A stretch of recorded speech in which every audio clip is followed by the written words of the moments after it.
admissiontree.in এর conversation 2025 এর সেশনে আমরা আজকে একটা দুর্দান্ত ইভেন্ট হচ্ছে, যেখানে সারা বাংলা থেকে প্রচুর স্কুলের ছাত্রছাত্রীরা হাজির হয়েছে তাদের বিজ্ঞান চেতনা নিয়ে, তাদের অনুসন্ধিৎসু মন নিয়ে।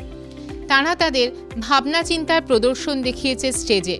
আমাদের সঙ্গে যিনি আছেন, তার শয়নে স্বপনে বিজ্ঞান। জানতে চাইব প্রথমে যে কেমন লাগলো বাচ্চাদের এই কাজ দেখে। প্রথমেই বলি, বিজ্ঞানের গুরুত্ব আমরা মোটামুটি সমাজে সবাই বুঝতে পারি। তার জন্য বিভিন্ন জায়গায় বিজ্ঞান প্রদর্শনী বা বিজ্ঞানের কথা বা দরকার হলে সায়েন্স কংগ্রেস আয়োজন করা হয়।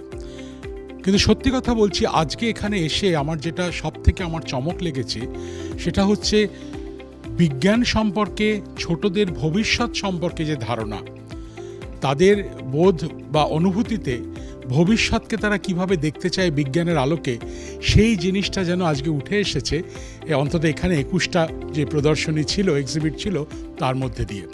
আর সেখানেই আমরা যেটা বুঝতে পারি, আমরা অনেক সময় বলি যে এখনকার ছোটরা তাদের যে বয়সে যতটা তাদের পরিণতি বা ম্যাচুরিটি এসছে, আমাদের সময় সেটা ছিল না।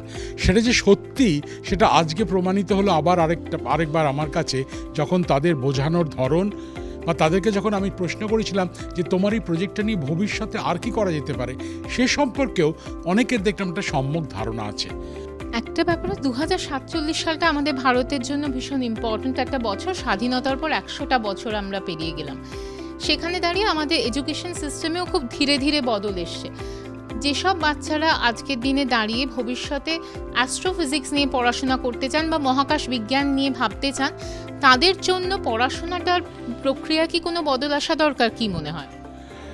দেখুন, আমরা জানি যে NEP 2020 যা বলছে সেটা হচ্ছে কোনো একটা বিষয়ে পড়াশোনা করলে সেই বিষয় নিয়েই তাকে পরবর্তীকালে এগিয়ে চলতে হবে, এমনটা কিন্তু নয়।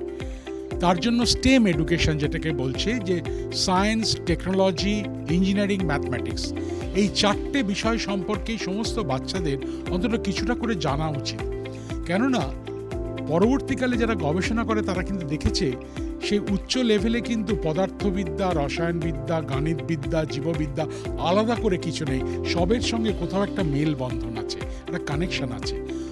আর সেই কানেকশনটা থাকলেই হয়তো সে কোনো বিষয়ে পড়াশোনা করে গবেষণা করলো, কিন্তু তার মাথার মধ্যে এই প্রেক্ষাপটটা যদি যত বড় হবে, তার মধ্যে কিন্তু নতুন কিছু ভাবনা চিন্তা করার অনেক নতুন বেশি উদ্যম দেখা দেবে।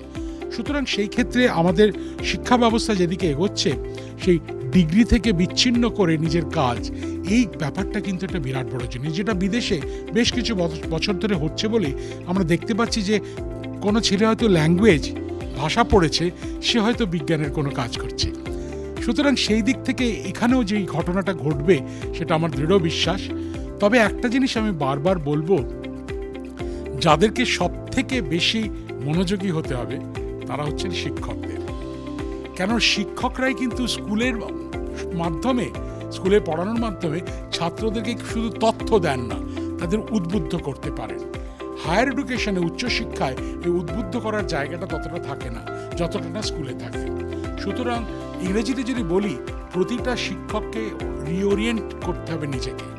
তাদেরকে দেখতে হবে যে তদানীন্তন গত 40-50 বছর ধরে পড়ানো বলতে যা বোঝানো যেত, পরীক্ষা বলতে যা বোঝানো যেত, এখন সব কিছুই আস্তে আস্তে ফিকে হয়ে যাচ্ছে এই আর্টিফিশিয়াল ইন্টেলিজেন্সের যুগে।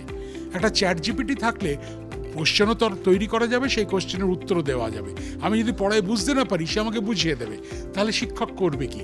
হ্যাঁ, শিক্ষক সত্যিকারের তাদেরকে লালন পালন করবে, যাতে তাদের মধ্যে একটা ম্যাচিওরিটি ডেভেলপ করে, তাদের চিন্তা করার স্বাধীন ক্ষমতা ডেভেলপ করে, যাদের নতুন কিছু স্বপ্ন দেখার ক্ষমতা ডেভেলপ করে। এই স্বপ্ন দেখার যে অঙ্কুরোদ্গম হচ্ছে, সেই ঠিকঠাক সময়ে জল দেওয়া, গাছের গোড়ায় জল দেওয়ার কাজটাই করেন শিক্ষকরা। এবং যেটা দুয়ারিবাবু বলছেন সেটা হচ্ছে বেসটা খুব স্ট্রং হওয়া দরকার।